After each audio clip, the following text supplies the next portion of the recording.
Hi నమస్తే, welcome to Banu vlogs. ఈరోజు మన recipe soft idli with sambar.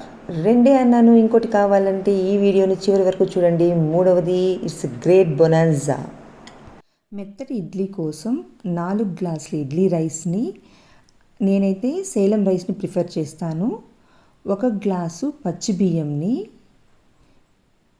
1 glass ఉద్దిపప్పును, 1 spoon మెంతుల్ని నీళ్ళు పోసి బాగా 2-3 సార్లు కడిగి నీళ్ళు వంపేసి మంచి నీళ్ళల్లో 5 అవర్స్ నానబెట్టుకోవాలి. బాగా నానిన తర్వాత మిక్సీ జార్లో కానీ గ్రైండర్లో కానీ దీనిని సన్నటి నూక లెవెల్లో గ్రైండ్ చేసుకొని బాగా కలియబెట్టి పక్కకు పెట్టేసేయాలి.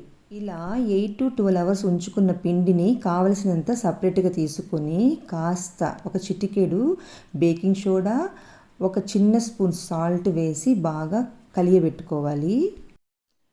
ఇలా బాగా మిక్స్ చేసుకున్న పిండిని ఇడ్లీ ప్లేట్కి ఆయిల్ అప్లై చేసి అందులో పోసుకోవాలి.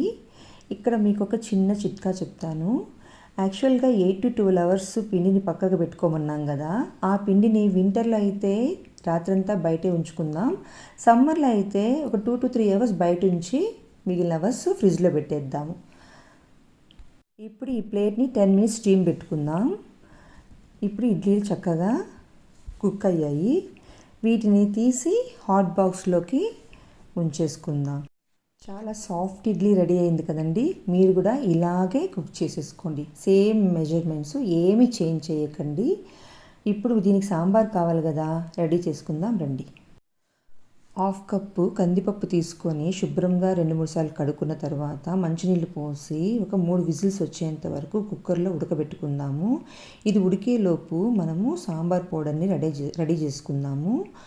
ఒక పెనం పెట్టుకొని అందులో 4 స్పూన్ల కందిపప్పు, 1 స్పూన్ పెసరపప్పు, 1 స్పూన్ పచ్చినిపప్పు, కొంచెం జీలకర్ర, 2 స్పూన్లు ధనియాలు వేసి వేయించి మిక్సీలో పోసేసుకొని మళ్ళీ 1 స్పూన్ ఉద్దిపప్పు, కొంచెం మెంతులు, 8 ఎండుమిర్చి, కొంచెం కరివేపాకు వేసి వేయించి మిక్సీ పట్టేసుకోవడమే. మనకు సాంబార్కి కావలసిన టొమాటోని, ఆనియన్ని, వెల్లుల్లిని, కొత్తిమీరని కట్ చేసుకొని కరివేపాకును కడిగి ఉంచుకుందాము. చాలామంది ఇడ్లీకి సాంబార్ కాంబినేషన్ ఇష్టపడతారు.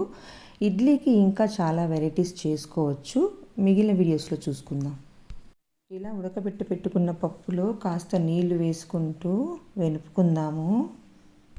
స్టవ్ పైన ఒక పెనం పెట్టుకొని 2 స్పూన్స్ ఆయిల్ వేసుకుందాం. అందులో 1 స్పూన్ ఆవాలు, 1/2 స్పూన్ జీలకర్ర, ఆనియన్స్ వేసి 1 పచ్చిమిర్చి వేసి వేయించుకుందాం. ఇందులోనే కరివేపాకు, టొమాటోలు, వెల్లుల్లిపాయలు వేసి వేయించుకొని చిటికెడు పసుపు యాడ్ చేసి ఎనిపెట్టుకున్న పప్పుని ఇందులో పోసేసి 2 స్పూన్స్ కారపొడి, 1 స్పూన్ ధనియాల పొడి, మనం ప్రిపేర్ చేసి పెట్టుకున్నాం కదా సాంబార్ పౌడర్ని, దాన్ని 1 స్పూను యాడ్ చేసుకుందాము. బాగా ఉడకనిద్దాం. కొత్తిమీర చల్లుకొని స్టవ్ బంద్ చేసుకుందాం. కప్పులోకి సర్వ్ చేసుకుందాం. వేడి వేడి idli sambar ready. Thank you.